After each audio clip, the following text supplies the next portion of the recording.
দেৰগাঁও ৰাজচক্ৰ আৰু খুমটাই ৰাজচক্ৰ দুইখন সীমাৰ মাজত থকা দৰিয়া নদীয়ে গৰাখহনীয়াৰ কালৰূপ ধাৰণ।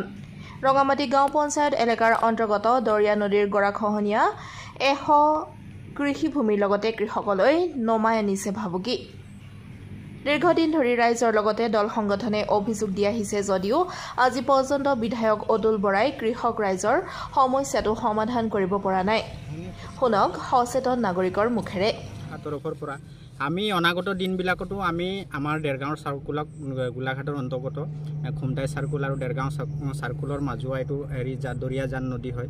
গতিকে আমি আমাৰ এই কৃষকৰ সমস্যাবিলাক আমি প্ৰত্যেকবাৰে তেখেতসকলক আমাৰ বিষয়ববীয়াসকলক গোলাঘাট SDC-কে হওক DC-কে হওক আমি ইয়াৰ সম্পূৰ্ণ তথ্যখিনি আমি তেওঁলোকক চিঠি আকাৰে দিওঁ। তেখেতলোকে কিন্তু এই বস্তুটোক অৱহেলা কৰি আছে। আমি দুখিত, কিয়নো আমাৰ ইয়াত শ বিঘা কিন্তু নদীত যা গৈছে আৰু আমাক দুখ লাগে আমি খেতি কৰিবলৈ নাপাওঁ। আমাৰ যিটো মেইন পথ হয়, আমি খেতিলে যোৱা ৰাস্তা হয়, সেই ৰাস্তাটোৱে আজি তাৰিখত খহি গৈছে। কিন্তু আমাক দুখ লাগে তেখেতসকলে যে এবাৰ আহি তেওঁলোকে খবৰ খাতি নলয়। আমি যিখিনি তেওঁলোকৰ সমস্যাখিনি, আমাৰ সমস্যাখিনি, মূল সমস্যাখিনি আমি তেওঁলোকক কওঁ, কিন্তু তেখেতসকলে কোনো এই বস্তুটোত গুৰুত্ব নিদিয়ে।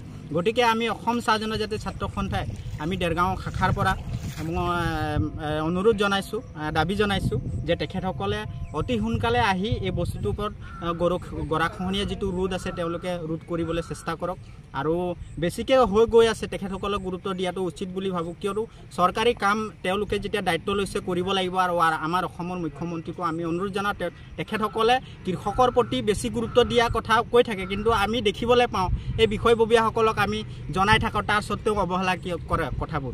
গতিকে আমি অসম চাহ জনজাতি ছাত্ৰ সন্থাই এইটোৱে দাবী জনাব বিচাৰিছোঁ, তেখেতসকলে আহি ভিজিট কৰক আৰু আমাৰ দুখীয়া শ্ৰেণীৰ ৰাইজৰ কৃষকসকলক মানে সহযোগ কৰক বুলি আমি চাহ জনজাতি ছাত্ৰ সন্থাই আমি আহ্বান জনাওঁ যে তেওঁলোকে ইয়াত আহি আমাৰ বস্তুটো গোটেই ভিজিট কৰক, তেওঁলোকে চাওক, সৰজমিন তদন্ত কৰক আৰু আমাৰ যি সুবিধা লাগে তেওঁলোকে আচলতে আমাক সুবিধা যি আমাৰ মাননীয় মুখ্যমন্ত্ৰী ডাঙৰীয়া যি আমাক বুকু ফিদাই যি কথা কয় যে তেওঁলোকে আচলতে কৃষক ৰাইজৰ যি সমস্যা সমাধান কৰিম, তেওঁলোকে আচলতে সেই ব্যৱস্থাটো কৰিব বুলি আমি আহ্বান জনাইছোঁ।